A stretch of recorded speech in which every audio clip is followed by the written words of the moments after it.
Function हमारा real to real defined है, ठीक है। और फंक्शन दे क्या रखा है, जो हमारा फंक्शन है हमारा एक्स स्क्वायर।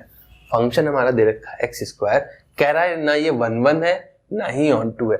देखिए सेम क्वेश्चन है, एक्स स्क्वायर ये भी है, एक्स क्यूब है, यहाँ पे ये डेटा चेंज हो गया, ये भी है, वही फंक्शन दे रखा है, बस ये डेटा चेंज है कि फंक्शन कहाँ से कहाँ डिफाइंड है। तो ये काफी इंपॉर्टेंट पार्ट होता है कि फंक्शन कहाँ से कहाँ दे रखा है। अगर आप इनपुट चेंज कर दोगे तो आउटपुट भी चेंज हो जाएगा, उस हिसाब से फंक्शन का 1 1 होना ना होना इस पे डिपेंड करेगा। तो ये काफी इंपॉर्टेंट है, आप इस पार्ट को इग्नोर नहीं कर सकते कि बिना इसको देखे सीधा हम इसको देख ले। देखिए करने के दो तरीके हैं, दोनों आपकी बुक में दे रखे हैं। वीडियो के एंड में हम एक शॉर्ट तरीका बताएंगे, लेकिन वो सिर्फ कॉम्पिटिटिव एग्जाम के लिए आपके लिए सुटेबल रहेगा, जिसमें आपको कोई कैलकुलेशन नहीं करनी होती है, ठीक है। पहला मेथड देखते हैं क्या होता है, किस तरीके से करते हैं। 1 1 देखना है, फंक्शन हमारा क्या है, रियल टू रियल डिफाइंड है भाई मेरे, और फंक्शन है क्या, वो दे रखा है भैया एक्स स्क्वायर, ठीक है। तो इसको करने के लिए या तो ये सिंबल, ये चीज आप रफ में बना लो तो थोड़ा सा इजी हो जाएगी कैलकुलेशन। वो क्या है कि रियल टू रियल डिफाइंड किया हमने फंक्शन, ये लिखने एरो बनाने की जरूरत नहीं, बस इतना समझ लो रियल टू रियल है। रियल में नंबर्स हमारे -इनफाइनाइट से लेकर के आप मान लो यहाँ पे -3 -2 -1 0 1 2 3 और +इनफाइनाइट तक।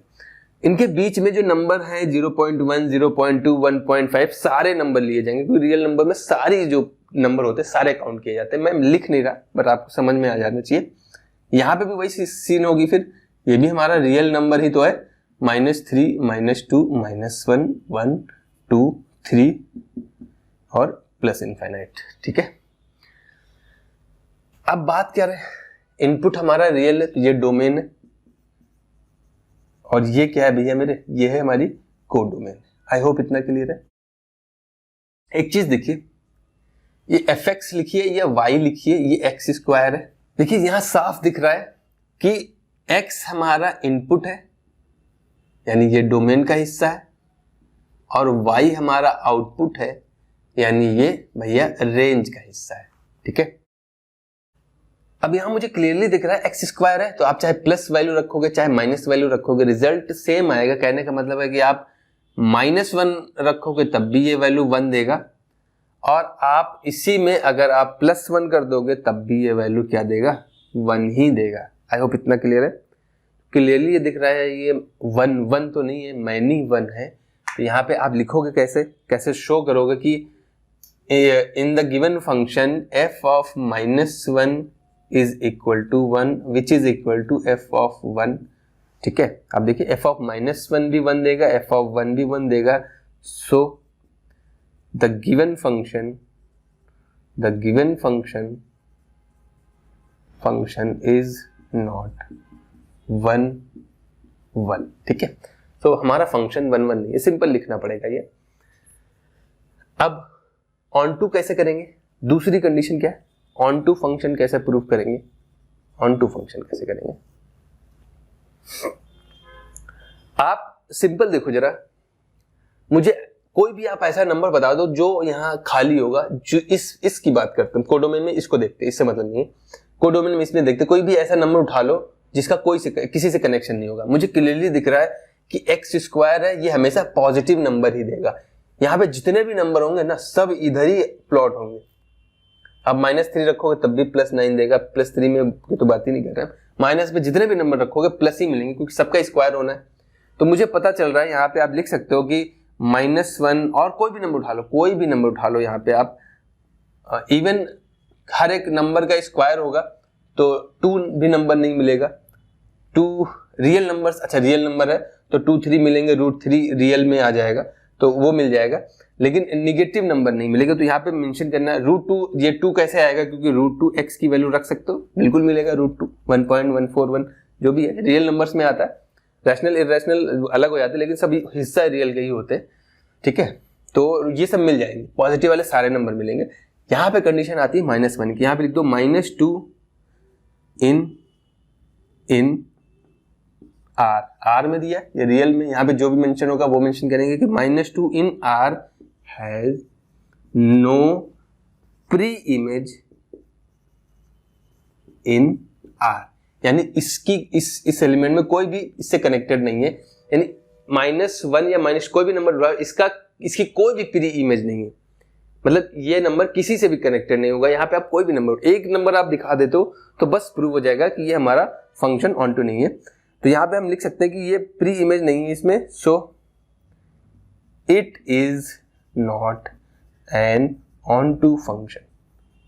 ठीक है, ये हम बता सकते हैं। तो ये एक मेथड होगा जिसमें आपको थ्योरेटिकली लिखना पड़ेगा कि ऐसा है तभी ये 1-1 है या नहीं है, ऐसा है तभी ये ऑन टू है या नहीं है।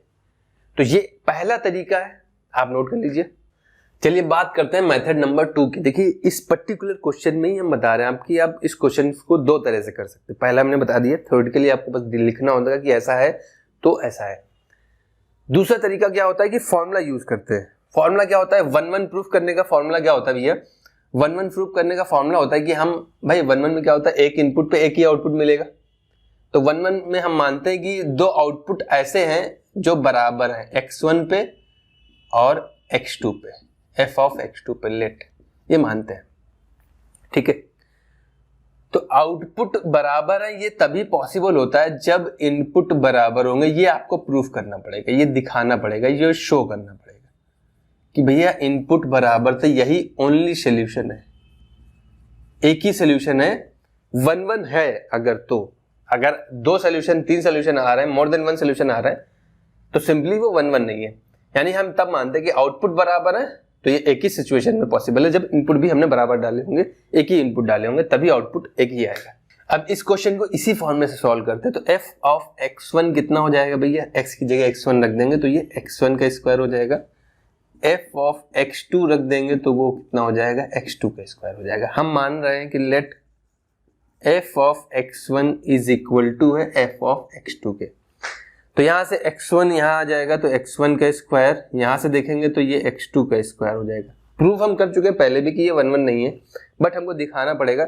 यहाँ इस पार्ट को इधर ले आएंगे तो x1 की वैल्यू क्या आएगी, -x2 और एक ब्रैकेट में आ जाएगा x1 प्लस x2। ये चीज समझ में आई, ये पार्ट इधर आएगा और इक्वल टू में 0 हो जाएगा। ठीक है, तो ये a square minus B square से a minus B a plus B. I hope इतना क्लियर है। यार अब ये फॉर्मूला मत मेंशन करवाना यहाँ पे कि ये क्यों आ गया, a square minus B square से हमने फॉर्मूला ओपन किया, इस वजह से ये लिख गया है। तो a माइनस बी, यहाँ पे देखिए दो सोल्यूशन आ रहे हैं। पहला क्या पॉसिबल है कि x1 बराबर हो सकता है x2 के, ये एक सोल्यूशन पॉसिबल है। दूसरा क्या आ रहा है कि x1 की वैल्यू -x2 के भी इक्वल है। तो यहां से पता चल रहा है कि इस सिचुएशन में it has more than one solution, so the given solution is, जो गिवन फंक्शन इज नॉट 1-1। यहां से प्रूव हो रहा है कि ये 1-1 नहीं है मेरे भाई। बात समझ में आ गई। देखिए आपके यहाँ पे क्या था कि ओनली वन सोल्यूशन आना चाहिए, लेकिन यहाँ पे दो सोल्यूशन पॉसिबल है। ठीक है, तो ये भैया हमारा 1-1 नहीं है। ये फॉर्मूला होता है, फॉर्मूला आपको बस यही लगाना है कि x1 और x2 आउटपुट बराबर मान लेने, तो एक ही सोल्यूशन दिखाना पड़ेगा कि x1 बराबर है x2 के। आई होप इतना क्लियर है। तो ऑन टू के लिए क्या करते हैं, ऑन टू फंक्शन के लिए कैसे प्रूफ करते हैं, ऑन टू फंक्शन कैसे प्रूफ करते हैं वो देख लेते हैं जरा। ऑन टू फंक्शन हमने बताया था क्या होता है। ऑन टू फंक्शन में अगर हम आप दिखा दो कि जो कोडोमेन है वही हमारी क्या है, रेंज है। अगर आपको रेंज निकालना आता है तो आप दिखा दो क्लियरली कि रेंज जो आ रही है वो कोडोमेन है। अदरवाइज सिंपल इस फंक्शन को जो हमने y मान लेते हैं, तो ये y की वैल्यू क्या है, x स्क्वायर है। तो मुझे दिखाना है कि सभी x के लिए एक y पॉसिबल है। तो यहां से x की वैल्यू कितनी आएगी, x की वैल्यू आ जाएगी रूट में y। ठीक है, x की वैल्यू हो जाएगी रूट में y। यहां पे मुझे पता चल रहा है कि ये प्लस माइनस की वैल्यू आएगी, लेकिन एक चीज और पता चल रही है कि y हमेशा कैसा होना चाहिए, पॉजिटिव होना चाहिए। भाई y कैसा मिलेगा, हमेशा पॉजिटिव मिलेगा। निगेटिव तो मिल ही नहीं सकता, क्योंकि रूट के अंदर निगेटिव हो ही नहीं सकता। और रियल नंबर्स की बात कर रहे हैं, रियल नंबर्स में रूट में निगेटिव में आता ही नहीं है। सो ये सिर्फ और सिर्फ पॉसिबल है y greater than equal to 0, greater than और इक्वल टू 0 देगा। बात समझ में आ रही, यानी कि x आप कुछ भी रखोगे, आप x की वैल्यू प्लस माइनस में कुछ भी रखोगे, y जो होगा वो हमेशा पॉजिटिव ही रहेगा, क्योंकि वो रूट के अंदर है। और जो रूट के अंदर इसका मतलब है कि ये जो सारे निगेटिव नंबर्स है, यानी कि ये निगेटिव नंबर, यहाँ से मुझे पता चल रहा है कि all negative numbers have no pre image in the given relation. आप लिख सकते हो कि यहाँ से क्लियरली मेंशन है कि y हमेशा पॉजिटिव आएगा। तो ये थोड़ा थोड़ा साउंड होता है, कभी कभी बीच में बहुत ज़्यादा साउंड हो जाता है। एक्चुअली ऑन रोड पे घर होने की यही दिक्कतें होती हैं, तो कभी कभी रुकना पड़ जाता है हमको। हो सकता है आपको बीच बीच में वीडियो कट मिलेगी। रीज़न यही होता है कि साउंड कितना भी अवॉइड करें, कुछ साउंड अवॉइड नहीं हो पाते, तो इस वजह से मुझे रुकना पड़ता है, उतने पार्ट को कट कराना पड़ता है। अब देखिए सेम क्वेश्चन दूसरा दे रखा है, बस ये डेटा चेंज रखा है। यानी इस क्वेश्चन में अगर हम इनको नेचुरल नंबर में बदल दें, यहाँ पे भी नेचुरल नंबर कर दें और यहाँ पे भी नेचुरल नंबर कर दें, तो उस सिचुएशन में ये सभी गायब हो जाएंगे, 0 तक सभी नंबर गायब हो जाएंगे। सेम यहाँ पे होगा तो यहाँ पे भी सभी नंबर गायब हो जाएंगे। यानी हम इस सर्कल को छोटा कर सकते हैं। यानी ये जो हमारा फंक्शन हो जाएगा, पूरा बना दे रहे हैं। चलिए, ये फंक्शन हमारा सिंपली 1 2 3 4 5 से लेकर के इनफाइनाइट तक जाएगा। 1 2 3 4 5 6 7 से लेकर इनफाइनाइट तक। किसी ने ज्यादा नंबर लिख दिया उससे मतलब नहीं, लेकिन natural to natural number defined है। दूसरा क्वेश्चन है, देखिए सेम इनपुट चेंज हो गया तो ये फंक्शन 1 1 हो भी सकता है, चेक कर लेते हैं। अब मुझे पता चल रहा है कि एक्स स्क्वायर है, तो प्लस रखोगे माइनस रखोगे रिजल्ट सेम आएगा बेस, लेकिन यहाँ पे निगेटिव वैल्यू दे ही नहीं रखी है। यानी आप लिख सकते हो कि यहाँ पे हर एक इनपुट के लिए एक ही आउटपुट आएगा। तो ये हमारा 1 1 है। दिखाना है इस सिचुएशन में जैसे हमने ऐसे प्रूफ किया था, आप दिखा सकते हो, लेकिन ये चीज 0 हो ही नहीं सकती, ये चीज पॉसिबल ही नहीं है, ये चीज 0 हो नहीं पाएगी। रीजन क्या है कि सभी पॉजिटिव नंबर है, किसी भी दो पॉजिटिव नंबर्स को आप ऐड करोगे तो कभी 0 के इक्वल नहीं हो सकता। यानी कि ये यहां तक तो सिंपली सही किया था हमने, यहां तक तो सही किया था, लेकिन यहां पे पता चल रहा है कि दो नंबर्स का प्रोडक्ट 0 कब होगा, कोई भी 0 हो जाए। तो मुझे पता चल रहा है कि ये वैल्यू 0 नहीं हो सकती, ये वैल्यू 0 के इक्वल नहीं हो पाएगी। रीजन क्या है कि x1 भी पॉजिटिव है और x2 भी पॉजिटिव है, ठीक है। अगर दोनों पॉजिटिव नंबर्स हैं, किन्हीं भी दो पॉजिटिव नंबर्स को आप ऐड करोगे तो वो 0 नहीं होगा। एक ही सोल्यूशन आएगा, x1 बराबर x2। जब ये दोनों नंबर इक्वल होंगे तभी इन दोनों का डिफरेंस 0 आएगा, ओवरऑल 0 मिलेगा। तो इस सिचुएशन में अगर x1 x2, यहाँ पे लिख सकते हो x1 x2 बिलोंग कर रहा है नेचुरल नंबर को, ये मेंशन कर देना कि x1 x2 बिलोंग कर रहे हैं नेचुरल नंबर को, सो ये फैक्टर 0 नहीं होगा। वो मेंशन, वो ऑटोमेटिकली समझ में जाएगा एग्जामिनर कि x1 x2 नेचुरल नंबर है, तो ये पार्ट 0 हो ही नहीं सकता। ये तो मैं आपको समझाने की, दो पॉजिटिव नंबर्स को ऐड करोगे तो 0 कहाँ होगा यार, ये 0 हो जाएगा। दोनों इक्वल है तो ये 0 हो जाएगा। अल्टीमेटली 0 तभी मिलेगा जब कोई एक 0 होना चाहिए, तो यही पॉसिबल है कि ये 0 हो जाएगा। तो उस सिचुएशन में एक ही सोल्यूशन मिलेगा। सो इस सिचुएशन में 1 1 है, कब, जब ये natural number two natural number आपने डिफाइन कर दिया इस फंक्शन को। दूसरे वाले की बात कर रहे हैं, ये वाला क्वेश्चन। अब ऑन टू की बात कर लेते हैं। ऑन टू की सिचुएशन में क्या ये ऑन टू होगा, ये कैसे दिखाएंगे। अभी हमने जैसे किया था, लेकिन यहाँ पे आप थ्योरेटिकली भी लिख सकते हो, और जैसा मैंने किया था कि रेंज निकाल लो। रेंज निकालना अगर जिनको नहीं आता आप कमेंट कर दीजिएगा, रेंज निकालना हम सेपरेट वीडियो बता देंगे कि रेंज कैसे निकालते हैं। यहाँ पे आप ऐसे दिखा सकते हो सिंपली कि 3 हो गया, 2 हो गया, 5 हो गया, कोई भी नंबर उठा लो, क्योंकि आप यहाँ पे 1 रखोगे 1 का स्क्वायर, 2 रखोगे 2 का स्क्वायर, 4 मिलेगा। यानी इस साइड परफेक्ट स्क्वायर नंबर ही आउटपुट आएंगे, परफेक्ट स्क्वायर जो होंगे वही आउटपुट आएंगे। आप कोई भी नंबर रखोगे तो परफेक्ट स्क्वायर ही तो देगा। क्या 3 मिलेगा? 3 किसका स्क्वायर होता है? इधर भी रियल नंबर होते तो पॉसिबल होता। उस सिचुएशन में यहाँ पे रियल नंबर थे, रियल नंबर में आपका 1.41 यानी √2 भी होता है, तो √2 का स्क्वायर 2 दे देता, √3 का स्क्वायर 3 दे देता। लेकिन ये रियल नंबर्स है, नेचुरल नंबर्स नहीं है। तो नेचुरल नंबर की सिचुएशन में हुआ क्या कि 3 इन n, इस नेचुरल नंबर में, इस सेट में 3 जो है has no pre image in n। इस वाले n से n में कोई भी प्री इमेज नहीं मिलेगी। तो ये हम एक नंबर के लिए दिखाते हैं, अल्टीमेटली वो ऑन टू हो जाता है, वो इनटू हो जाता है, मतलब वो ऑन टू नहीं है। So it is not an onto function. तो ये एक ऑन टू फंक्शन नहीं है मेरे भाई। रीजन समझ में आ गया कि इसमें ऐसा कई नंबर होंगे, जैसे 3 हो गया, 2 हो गया, 5 हो गया, 7 हो गया, 6 हो गया, ये किसी से कनेक्टेड नहीं होंगे क्योंकि ये परफेक्ट स्क्वायर नहीं है, क्योंकि हम यहाँ पे अल्टीमेटली स्क्वायर कर रहे हैं और यहाँ पे इंटीजर्स नेचुरल नंबर ही है। आई होप इतना क्लियर है। कोई भी डाउट रहता है, ये सेम क्वेश्चन है यार, ये 2-3 क्वेश्चन आपको ट्राई करने इसी तरीके से, रीजन हमने बता दिया, किसी भी फॉर्मेट में आता है क्वेश्चन आपको ट्राई करने। कोई भी डाउट रहता है, दिक्कत होती है, आपको कमेंट कर देना, उसका सोल्यूशन हम सेपरेट करा देंगे। लेकिन सेम टाइप के क्वेश्चन है, अब इंपॉर्टेंट क्वेश्चन है, तो अब ये वैरायटी कवर करनी जरूरी थी। किस तरीके से करते हैं मैंने एक्सप्लेन कर दिया है, फिर भी कोई डाउट रहता है आपको कमेंट कर देना है। चलिए, जैसा स्टार्टिंग में हमने कहा था कि एक तरीका है जिससे, बहुत छोटा तरीका है, हम 1-1 फंक्शन बता सकते हैं कि ये 1-1 है या नहीं है, लेकिन वो आपके एकेडमिक पर्पस से नहीं है। आप कॉम्पिटिटिव या अदर किसी भी एग्जाम की तैयारी करते हैं तो वहां पे जिसे ऑब्जेक्टिव टाइप का क्वेश्चन हो, जहां पे हमें सिर्फ टिक करना है कि ये 1-1 है या नहीं, वहां पे हम ये मेथड अप्लाई कर सकते हैं।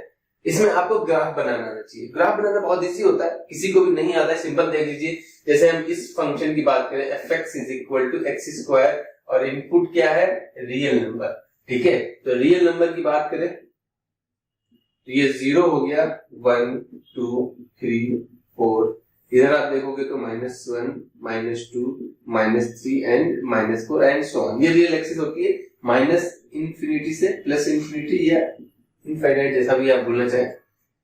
ये y एक्सिस होती है, ये आउटपुट होता है, ये इनपुट होती है, इसीलिए ये डोमेन हो जाएगी और इस पे रेंज मिलेगा हमें, यानी ये 1 देगा, 2 3 4 5 एंड सो ऑन। ओके, हमें पता है 0 रखेंगे तो x भी 0 रहेगा, x 0 रहेगा तो y भी 0 मिलेगा, दोनों यहीं पे मीट करेंगे। x 1 रखोगे तो y की वैल्यू 1 रहेगी, y की वैल्यू x -1 रखोगे तब भी y की वैल्यू 1 ही रहेगी, x 2 रखोगे तो y की वैल्यू 4 मिल जाएगी, x -2 रखोगे तो भी y की वैल्यू 4 ही मिलेगी। यानी मुझे यहां से पता चल रहा है कि इन पॉइंट्स को अगर हम ज्वाइन करा देंगे तो कुछ इस टाइप का ये हमारा कर्व है। सिंपली पैराबोला है, y = x²। आप अगर ध्यान से देखो तो आपने पढ़ रखा है। देखिए, ग्राफ जब आप बना लेते हो ना तो बहुत इजी हो जाता है, सिंपल। आपको ग्राफ बनाना चाहिए, कई ग्राफ हम देख के बता सकते हैं क्या ग्राफ बनेगा। उसके बाद आपको करना क्या है, एक्स एक्सिस के पैरेलल लाइन ड्रॉ करनी है। एक्स एक्सिस के पैरेलल लाइन आप ड्रॉ करोगे, अगर वो लाइन मोर देन 1 पॉइंट पे कट करती तो वो फंक्शन 1-1 नहीं है, बात ध्यान रखिए। अगर कोई भी जैसे हम sin x की बात करते हैं, ट्रिग्नोमेट्रिक फंक्शंस का इनवर्स जब हम निकालते हैं, हमें पता है कि वो 1-1 नहीं होता, इसीलिए उनका इनवर्स भी पॉसिबल नहीं होता, इसीलिए उनकी डोमेन फिक्स की जाती है। अगर आपने नहीं देखा है तो आप लेक्चर देखोगे, ध्यान से, मैंने बता रखा है। sin x का ग्राफ ऐसे होता है, आप अगर पैरेलल लाइन ड्रॉ करोगे, देखो मोर देन 1 पॉइंट पे कट करता है और आगे भी कट करता चला जाएगा, ठीक है। तो इसलिए ये 1-1 नहीं होते, इनकी डोमेन को रिस्ट्रिक्ट किया जाता है इनवर्स निकालने के लिए। ये बातें सारी हम डिस्कस कर चुके हैं। सिंपल तरीका है, ग्राफ बनाइए, पैरेलल लाइन खींचिए, अगर वो एक लाइन पे कट करती है तो 1-1 है। कोई और एक एग्जांपल ले लेते हैं, चलिए इसको चेक कर लेते हैं। x³ दे रखा है, x³ का ग्राफ आप बनाओगे कुछ इस टाइप का बनेगा। आप x एक्सिस के पैरेलल लाइन खींच लो, एक ही पॉइंट पे कट करेगी, तो ये हमारा 1-1 है। ये लाइन आप बनाओगे, ये स्ट्रेट लाइन आएगी, y = 3 - 4x है, इसको इस साइड ले आएंगे, 4x + y = 3 हो जाएगा। आप 3 से डिवाइड कर दो, इंटरसेप्ट फॉर्म में चेंज कर लो, तो ये x/3/4 और ये प्लस y/3 = 1, यानी दोनों प्लस के हैं। x की वैल्यू y पे 3 पे कट करेगा और x की वैल्यू 3/4 1 से भी कम, तो ये लाइन ऐसे जाएगी और इसके हर एक पॉइंट एक ही बार कट करेगा। अगर x एक्सिस के पैरेलल लाइन ड्रॉ करेंगे तो ये भी हमारा 1-1 आएगा। ये इंटीजर्स की बात कर रहा है, ये आप खुद ड्रॉ करके देखिए, जैसे नेचुरल नंबर्स होते हैं वैसे इंटीजर्स होते हैं, ठीक है। ये आपको बताना है कि 1-1 है कि नहीं, x⁴ का आपको बताना है, x⁴ का आपको बताना है। कोई भी डाउट रहता है, सिंपल आप कोई भी ग्राफ उठा लेना, sin x जिसे बता दिया, cos x बता दिया, tan x वगैरह देख लेना, तो ये 1-1 नहीं होते थे। ऐसे कोई भी फंक्शन आ जाए, अगर सिंपल ग्राफ बना लोगे आप, x एक्सिस के पैरेलल लाइन खींच दो, वो एक ही पॉइंट पे कट करेगी, ठीक है। इसमें कोई डाउट रहता है अगर तो आप बताइएगा।